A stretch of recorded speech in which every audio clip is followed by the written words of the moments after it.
Hi friends, air India express Mangaluru ఎయిర్పోర్ట్లో land అవ్వాల్సి ఉంది. ఈ ఎయిర్పోర్ట్ ఇండియాలోనే భయంకరమైన ఎయిర్పోర్ట్లలో ఒకటి. ఎయిర్ ఇండియా విమానం రన్వేపై దిగింది, కానీ ఆగలేదు. ఎయిర్పోర్ట్ బయట ఉన్న ఒక లోయలో క్రాష్ అయిపోయింది. చూస్తూ ఉండగానే అగ్నికి ఆహుతైపోయింది. ఈ ఫ్లైట్కి ఏం జరిగింది? ఫ్లైట్ను ఎందుకు ఆపలేకపోయారు?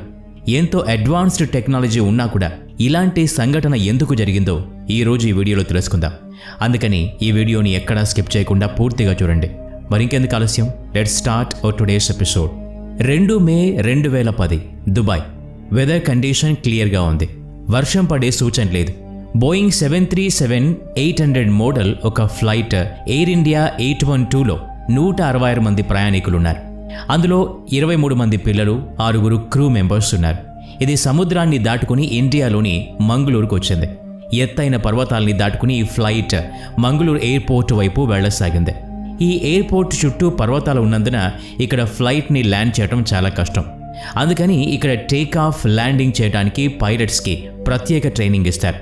అనుమతి లేని వాళ్లను ఇక్కడ టేక్ ఆఫ్, ల్యాండింగ్ చేయడాన్ని అనుమతించారు. కానీ ఫ్లైట్ 812 గురించి భయపడాల్సిన అవసరం లేదు. ఎందుకంటే ఈ ఫ్లైట్ని కెప్టెన్ గ్లూసికా, ఫస్ట్ ఆఫీసర్ హర్విందర్ సింగ్ నడుపుతూ ఉన్నారు. వీళ్ళిద్దరూ మంచి అనుభవం కలిగి ఉన్నవారు. అలాగే ఈ కెప్టెన్ ఈ ఎయిర్పోర్ట్లో ఎన్నో టేక్ ఆఫ్స్, ల్యాండింగ్స్ చేసి ఉన్నాడు. 5 గంటల 27 నిమిషాలు. వాతావరణం మామూలుగానే ఉంది. ఏటీసీ రన్వే 24 మీద ల్యాండ్ చేయమని చెప్పారు. కెప్టెన్ తన గ్లైడ్ స్లోప్ని మెయింటైన్ చేస్తున్నాడు. సాధారణంగా రన్వే సెంటర్ నుంచి 2.8 మరియు 3.5 డిగ్రీస్ మధ్య ఉన్న యాంగిల్ని గ్లైడ్ స్లోప్ అంటారు. దీన్ని మీరు ఈ గ్రీన్ కలర్లో చూడొచ్చు. ఫ్లైట్ను ఈ గ్లైడ్ స్లోప్లో ఉంచి ల్యాండ్ చేస్తారు. అప్పుడే ఫ్లైట్ రన్వే స్టార్టింగ్ పాయింట్లో ల్యాండ్ చేయొచ్చు. ఒకవేళ ఫ్లైట్ గ్రీన్ కలర్ పైనుంచి వస్తే అప్పుడు ఫ్లైట్ రన్వే నుండి చాలా ముందుకు వెళ్ళి ల్యాండ్ అవుతుంది. ఎయిర్ ఇండియా 812 కూడా తన గ్లైడ్ స్లోప్ కంటే చాలా ఎక్కువ పై నుండి ఎగురుతూ ఉంది. ఇది దాని ప్రమాదానికి మొదటి సూచన. ఏటీసీ ఫస్ట్ ఆఫీసర్తో మీ ఫ్లైట్ గ్లైడ్ స్లోప్ కంటే పైన ఉందని చెప్పింది. ఎప్పుడైనా ఫ్లైట్ తన ప్రొఫైల్ని మెయింటైన్ చేయలేనప్పుడు తన దారిలో 1000 అడుగుల పైనే ఉండాల్సి వస్తుంది. అలాంటప్పుడు పైలట్ ఎయిర్పోర్ట్ చుట్టూ ఒకసారి తిరిగి వస్తాడు. అప్పటి వరకు ఫ్లైట్ ఆల్టిట్యూడ్ కూడా తగ్గిపోతుంది. ఆ తర్వాత తన గ్లైడ్ స్లోప్ని మెయింటైన్ చేస్తూ సురక్షితంగా ల్యాండ్ చేస్తాడు. ఇక ఎయిర్ ఇండియా 812 కూడా తన గ్లైడ్ స్లోప్ కంటే చాలా పైన ఉంది. అందుకని ఈ ఫ్లైట్ కూడా ఎయిర్పోర్ట్ చుట్టూ ఒకసారి తిరిగి రావాల్సి ఉంది. కానీ కెప్టెన్ అలా చేయలేదు. అతను ఫ్లైట్ ఆల్టిట్యూడ్ని వేగంగా తక్కువ చేయడం మొదలుపెట్టాడు. ఇప్పుడు ఫ్లైట్ 2 వేగంతో రన్వే వైపుకు వెళ్లసాగింది. అది తన గ్లైడ్ స్లోప్ని మెయింటైన్ చేయలేకపోయింది. ఆ ఫ్లైట్ రన్వే నుంచి 5200 అడుగుల ముందుకు వెళ్ళి టచ్ డౌన్ చేసింది. రన్వే పొడవు 8000 అడుగులు. ఇది 5200 అడుగు ముందుకు వెళ్ళి టచ్ డౌన్ చేసింది. అంటే ఇక పైలట్కి ఫ్లైట్ ఆపడానికి 2800 అడుగులు మాత్రమే మిగిలి ఉన్నాయి. ఇక్కడ ఎయిర్పోర్ట్ ప్రమాద ఘంటికలు మోగించింది. ఫ్లైట్ రాసుకుంటూ ముందుకు వెళ్లసాగింది. అయినా ఇక ఆగలేకపోయింది. అది రన్వే బయటకు వెళ్ళిపోయింది. రన్వే బయట 300 అడుగుల వరకు ఇసుక వేసి ఉంచారు. ఒకవేళ ఫ్లైట్ రన్వే నుండి బయటకు వెళితే ఇసుకలో ఇరుక్కొని ఆగడానికి ఇలా చేస్తారు. అంతవరకు మాత్రమే ఎందుకు చేయగలిగారు అంటే రన్వే ముందర ఒక లోయ ఉంది. ఎయిర్ ఇండియా 812 ఆ సమయంలో ఆ ఇసుకలో కూడా ఆగలేకపోయింది. ముందుకు వెళ్ళి ఎయిర్పోర్ట్ బోర్డర్ లైన్లో ఒక టవర్ని దీని వింగ్ తాకింది. అయినా సరే ఈ ఫ్లైట్ ఆగలేదు. కింద ఉన్న లోయలో ఉన్న చెట్లను కూడా పడేస్తూ లోయలో పడిపోయింది. ఈ తాకిడి ఫ్లైట్ని పూర్తిగా నాశనం చేసింది. చూస్తూ ఉండగానే ఫ్లైట్ ఫ్యూయల్లో మంటలు అంటుకున్నాయి. రెస్క్యూ టీం అక్కడికి వెళ్ళింది. కానీ అప్పటికే మంటలు చాలా ఎక్కువైపోయాయి. ఫ్లైట్తో పాటు చుట్టుపక్కల ఉన్న చెట్ల కూడా మంటలు అంటుకున్నాయి. చాలామంది తాము కూర్చున్న సీట్లోనే గాయాల పాలయ్యారు. మంటల్లో కాలి చనిపోవటం తప్ప వాళ్లకు వేరే దారి కూడా లేదు. ఫ్లైట్ గట్టిగా గుద్దుకోవటం వల్ల అది విరిగిపోయింది. అది ఎక్కడ విరిగిందో అక్కడ కూర్చున్న ప్రయాణికుల అదృష్టం బాగుంది. వాళ్లను ఎలాగోలా బయటకు తీశారు. కానీ మిగతా వాళ్లకు చావు తప్పలేదు. ఫ్లైట్లో ఉన్న 23 మంది చిన్నపిల్లలు చనిపోయారు. వీళ్ళు కొన్ని సంవత్సరాల క్రితమే భూమి మీద కాలు మోపారు. వాళ్లకు మనం అప్పుడే సెలవు చెప్పలేం. వాళ్లను కలవడానికి వచ్చిన బంధువులు కాలిపోయిన శవాల్ని మాత్రమే తీసుకెళ్లగలిగారు. ఇందులో ఉన్న 166 మందిలో కేవలం 8 మంది ప్రాణాల్ని మాత్రమే కాపాడగలిగారు. ఈ ఘటన మొత్తం ఏవియేషన్నే కదిలించి వేసింది. Boeing, DGCA, anti-SP, federal aviation administration వీళ్ళందరూ అసలు ఈ ప్రమాదం ఎలా జరిగిందో తెలుసుకోవడానికి పూనుకున్నారు. ఒకవేళ ఈ ఫ్లైట్ రన్వే నుండి 5200 అడుగులు ముందుకు వెళ్ళి టచ్ డౌన్ అయింది అనుకున్నా ఇంకా 2800 అడుగుల రన్వే మిగిలి ఉంది. బోయింగ్ 737లో ఉన్న అడ్వాన్స్డ్ బ్రేకింగ్ సిస్టమ్ ద్వారా ఈ చిన్న రన్వే మీద సులభంగా ల్యాండ్ అవ్వగలదు. మీకు గుర్తుండే ఉంటుంది, బోయింగ్ 747 ఇది బోయింగ్ 737 కంటే చాలా పెద్దది. ఇది ఒకసారి పొరపాటున చెన్నై ఇండియన్ ఎయిర్ ఫోర్స్ బేస్లో ల్యాండ్ అయింది. ఆ సమయంలో ఫ్లైట్లోని వారు చనిపోవడం కాదు కదా, కనీసం గాయాల పాలు కూడా కాలేదు. బోయింగ్ 747తో పోల్చితే బోయింగ్ 737 చాలా చిన్నదనే చెప్పాలి. దీన్ని 2800 అడుగుల రన్వే మీద కూడా ఆపొచ్చు. అయితే ఈ ప్రమాదం ఎందుకు జరిగింది? దీని బ్రేక్స్ ఎందుకు పనిచేయలేదు? వీటన్నిటికీ సమాధానం ఒక బ్లాక్ బాక్స్ మాత్రమే ఇవ్వగలదు. ఈ క్రాష్ గట్టిగా ఉండటం వల్ల FTR అంటే ఫ్లైట్ డేటా రికార్డర్ పూర్తిగా డ్యామేజ్ అయింది. ఈ డ్యామేజ్ అయిన FTR నుంచి డేటా తీయటం కుదరలేదు. ఇక చివరికి మిగిలింది CVR అంటే కాక్పిట్ వాయిస్ రికార్డర్. ఈ CVR మామూలుగా కాక్పిట్లో జరుగుతున్న మాటల్ని రికార్డ్ చేస్తుంది. ఇక దీనిలో ఉన్న కంపోనెంట్స్ సరిగ్గా ఉన్నాయో లేదో చూడాలి. కాక్పిట్ వాయిస్ రికార్డర్ని డీకోడ్ చేయడానికి పంపించారు. అంతవరకు ఫ్లైట్లో ఉన్న శిథిలాలన్నింటినీ ఒక దగ్గరికి చేర్చి ఆఖరి సమయంలో పైలట్ ఏమేమి కంట్రోల్స్ను వాడాడో అంచనా వేయసాగారు. FTR నాశనం అవటం వల్ల పైలట్ ఏమేమి స్టెప్స్ తీసుకున్నాడో తెలుసుకోవటం కష్టమైంది. అయితే కాక్పిట్ కంట్రోల్స్ చూసి దీన్ని అంచనా వేయొచ్చు. కాక్పిట్ని పూర్తిగా పరిశీలించిన తర్వాత తెలిసింది ఏంటి అంటే ల్యాండింగ్ గేర్ డౌన్లో ఫ్లాప్స్ 40 ఉన్నాయి. బ్రేక్స్ కూడా అప్లై చేశారు. అన్నీ సరిగ్గానే ఉన్నాయి. కానీ ఒక్క విషయం మాత్రం అర్థం కాలేదు. అది థ్రస్ట్ లీవర్. ఇది ఫుల్గా ఉంది. ఈ కంట్రోల్స్ అన్నీ గమనించి ఫ్లైట్ కండిషన్ను రీక్రియేట్ చేయడానికి ప్రయత్నిస్తే తెలిసిందేంటంటే ల్యాండింగ్ గేర్ డౌన్లో ఉంది. ఇది ల్యాండింగ్ సమయంలో జరుగుతుంది. ఫ్లాప్స్ 40లో ఉంది అంటే ఇది కూడా సరిగ్గానే ఉంది. ఎందుకంటే ఎమర్జెన్సీ ల్యాండింగ్ సమయంలో ఫుల్ ఫ్లాప్స్ను యూజ్ చేస్తారు. ఎందుకంటే వింగ్స్ వెడల్పై డ్రాగ్ లెవెల్ ఎక్కువై ఫ్లైట్ తొందరగా స్లో అవుతుంది. దీంతో పాటే స్పాయిలర్ కూడా యూజ్ చేశారు.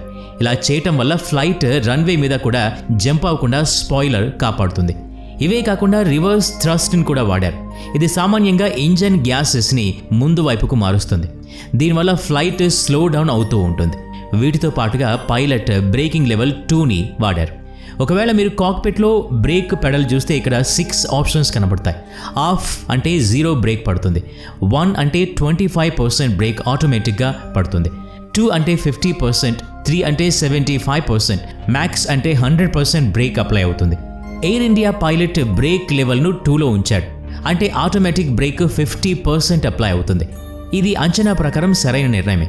కానీ ప్రాబ్లం ఇక్కడ ఒకటే ఉంది. అది థ్రస్ట్ లివర్ ఫుల్గా పెట్టాడు. ఈ లివర్ కార్ యాక్సిలేటర్ లాంటిది. అందుకని ల్యాండింగ్ సమయంలో దీన్ని డౌన్ చేస్తారు. దీనివల్ల ఇంజన్ ఎక్కువ పవర్ని ప్రొడ్యూస్ చేయకుండా ఉంటుంది. ఎయిర్ ఇండియా థ్రస్ట్ లివర్ ఫుల్గా ఉంది. మీకు అర్థమయ్యేలా చెప్పాలంటే ఉదాహరణకు ఒక కార్లో యాక్సిలేటర్ని పూర్తిగా ప్రెస్ చేస్తే కార్ ఇంజన్ స్పీడ్ పెరుగుతుంది. కానీ యాక్సిలేటర్తో పాటు బ్రేక్ను కూడా ప్రెస్ చేస్తే కార్ స్పీడ్ పెరగదు. ఇక్కడ ఎయిర్ ఇండియా పైలట్ కూడా అలాగే చేశాడు. కానీ ఎందుకు? దీనికి సమాధానం కాక్పిట్ వాయిస్ రికార్డర్ మాత్రమే ఇవ్వగలదు. ఏదైనా సాక్ష్యం దొరుకుతుందేమో అని ఇన్వెస్టిగేషన్ టీం కంట్రోల్ చేయడానికి ఉపయోగపడే ప్రతి చిన్న పార్ట్ని టెస్ట్ చేయసాగారు. బ్రేకింగ్కి సంబంధించిన చిన్న చిన్న పార్ట్స్ అన్నిటిని కూడా టెస్ట్ చేశారు.